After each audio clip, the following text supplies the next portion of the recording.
Hey there, econ students and teachers. We've now seen several cases in which countries that produce goods in which they have a comparative advantage trade with one another, thereby experiencing what we call gains from trade. In this lesson, we're going to be looking at a case in which two countries have identical opportunity costs for two different goods. Therefore, there's no potential gains from trade with one another. In the real world, of course, countries are always going to be able to produce certain goods at a lower opportunity cost than potential trading partners.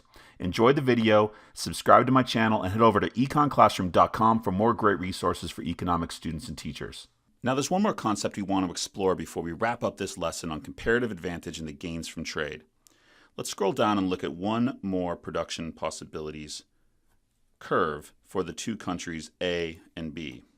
We'll add our label A here. Now, something's different about this PPC from our original. If we look back up at the original PPC that we started this lesson with, notice that country A could produce either 6 pairs of shoes or 8 basketballs, and that gave country A a comparative advantage in the production of basketballs. If we look at our final PPC in this lesson, you'll see that country A can now produce either 8 pairs of shoes or 8 basketballs, giving country A the same domestic opportunity cost as country B. So now for both countries, in both A and B, the opportunity costs are identical. 1 pair of shoes costs 1 basketball in country A, and 1 pair of shoes costs 1 basketball in country B. Now, one of our assumptions when studying international trade in economics is that countries can almost always benefit from trade with other countries. And that's true as long as one country has a comparative advantage in the production of a good relative to another country and can produce that good at a lower opportunity cost. But if we look at the production possibilities curves that we have here, there is no comparative advantage. There's no comparative advantage.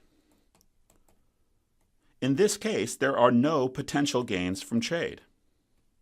There's no way that these two countries can benefit from trading basketballs and shoes with one another. Now, this is a pretty rare example. In the real world, there's always going to be a good or a service that a country can produce at a lower opportunity cost than some other country.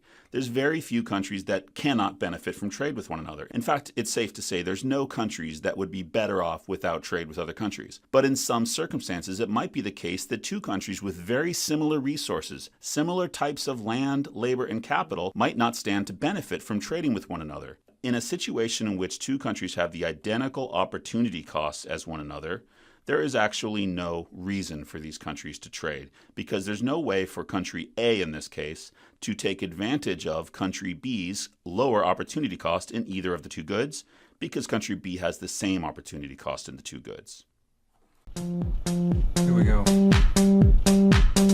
One step at a time, no